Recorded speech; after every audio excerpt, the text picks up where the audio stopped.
Welcome to AirFix Bayhawk 100. Part 4. Wings and Flaps. One of the most exciting things about this AirFix model was, it provided choice option of extended flaps. I feel, extended flaps bring more life to the model. Also, looking at the mechanism, simply brings me so much more excitement. Like most other model kits, the wing section of this model consists of 3 pieces. There are 3 moving sections for the wing of Bayhawk 100. Aileron, which controls the roll of the airplane. Spoiler, that usually are interlocked with the aileron to reduce lift of the wing. Flap, for more lift during takeoff and landing. For this Bayhawk, I had to cut out the flap area from both top and bottom wing section. Some of the sending and filing work were required. 2 pieces of flap panel come with this AirFix model. I decided to leave the aileron and the spoiler in a fixed position. But, since those are moving sections, I applied a deeper panel line to both of them. In order to make the Bayhawk, from trainer version to combat version, I had to cut out the end tip of the wing and had to attach a pylon 1.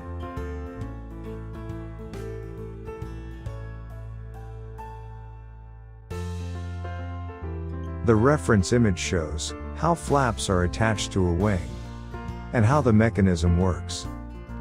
3 flap fairings are working as a rotating arm for the flaps of Bayhawk, and a hydraulic arm located at center flap fairing actually makes the flaps work. AirFix provides 2 different kinds of flap fairing. One for up position and another for down position flap. I modified down position 1 to make it look real. It brought me more fun. Before assembling the top and bottom section of wing, I worked on sidings for the landing gear bay to cover gaps. Finally, some work was needed to fit the wing and the fuselage together. There are some details.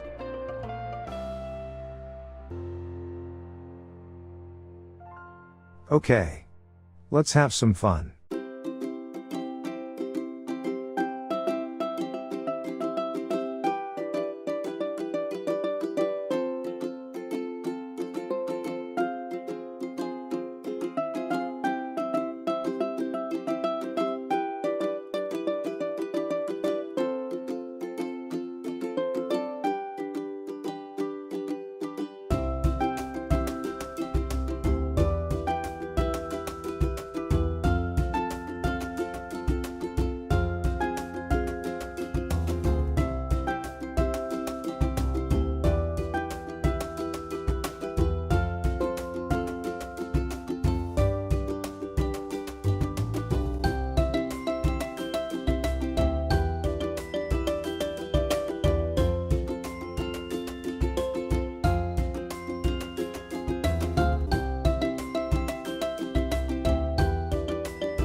This AirFix model has pretty nice panel lines. The cutting for the bottom flap area will be a little tricky because of those edges. Detail of the upper wing panel line is also good. Cutting for the flap area will be easier. For the cutting, first, I apply slow and light cuts several times. Later, I apply more pressure. Because of pressure, there is some deformation at edge area. Some cleaning work is required.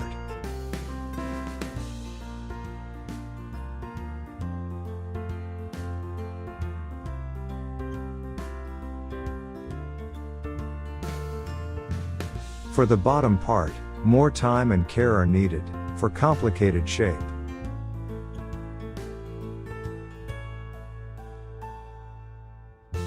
The airplane spoiler is mostly a very thin alloy panel.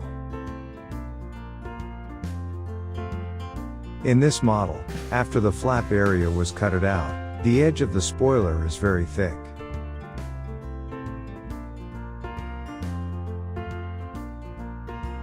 I am trimming the end edge to make it look thin. First, I am making a guide to apply right angle. With a flat-faced file, gently apply pressure in the same angle. The guideline is helping me how far I have to go. The result is pretty good. I am happy that it came out as I planned. It brings me so much fun. After applying a deeper panel line, I am cutting a groove in between each spoiler for physical and visual separation.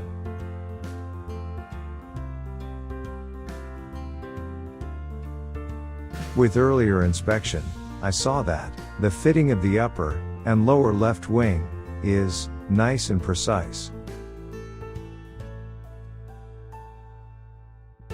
But I found some problems with the right side wing.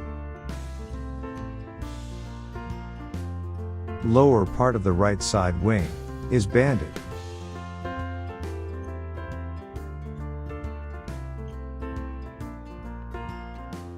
So, I will make a connecting piece.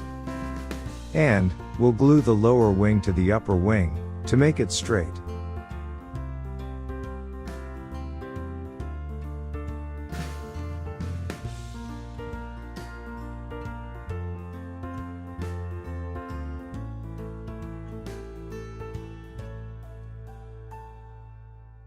For the siding of the landing gear bay, a lot of cutting, measuring, positioning, gluing, trimming, and inspection is involved. After finishing the siding of the landing gear bay, some trimming work is needed around wing tips. Finally, the upper and lower wing sections are assembled together.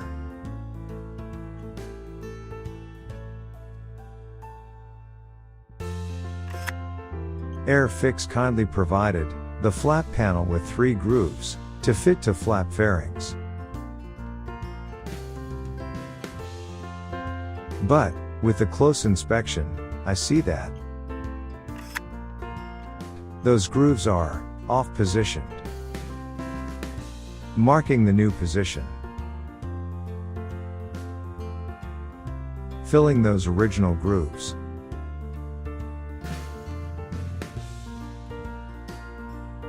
Cutting in new grooves is followed.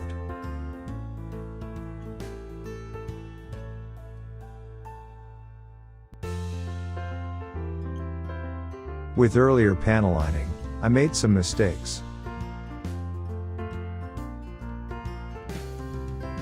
To cover those mistakes, I apply Tamiya liquid surface primer to those spots.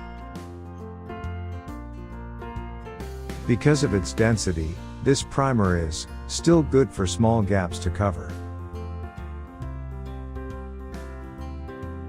Later, some sanding work will be followed.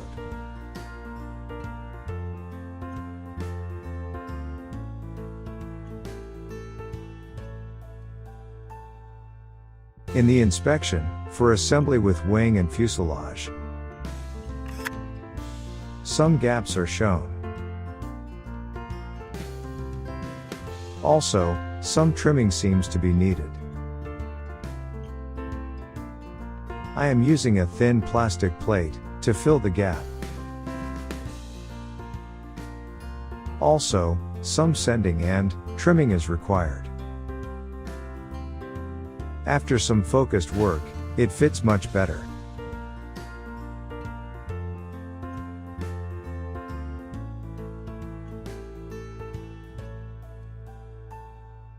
After flaps, fins, pyrons and combat wing tips are attached to the wing. Masking, to apply putty, at the connecting area of the wing tip is done.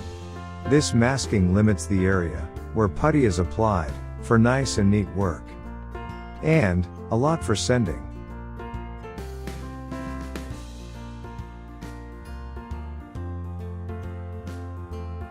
For the antenna, a very thin plastic beam is attached at the end of the aileron.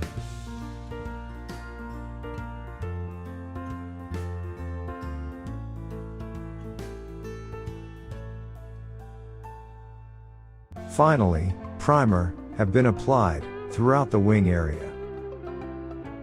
Primer will help for the farther surface inspection and future painting.